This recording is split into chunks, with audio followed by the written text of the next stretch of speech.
Déterminer les agents en grève de la prison de Forêt, la raison de leur mécontentement, les modalités de fermeture de l'LD de la prison, prévues pour mi-décembre. 35 agents devraient être mutés, 5 à la prison de Leuze, 30 à la prison de Saint-Gilles.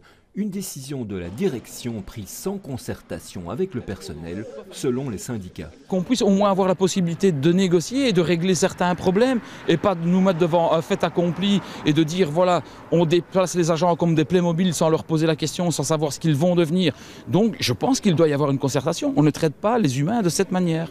Les syndicats s'étonnent aussi que, vu le manque de personnel à la prison de Forêt, une vingtaine d'agents actuellement, l'administration pénitentiaire ne profite pas de cette occasion pour compléter le cadre. On ne peut pas faire d'exception spécifique pour la prison de Forêt. On le sait, nous sommes dans une période où il faut faire des économies. Cela veut dire qu'il y a des diminutions en personnel dans toutes les prisons.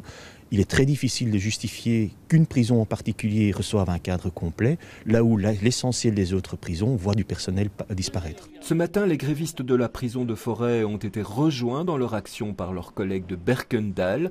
Pour les représentants syndicaux, le mouvement pourrait se propager à la prison de Saint-Gilles si la situation n'évolue pas. Tant qu'il n'y aura pas de réaction et qu'on ne sera pas convié à une concertation correcte, c'est clair qu'on ira au finish. Donc nous, on attend d'être concertés. Cette nouvelle réunion de concertation, elle est souhaitée également par les responsables de l'administration pénitentiaire. Le but, trouver rapidement une solution qui agrée toutes les parties.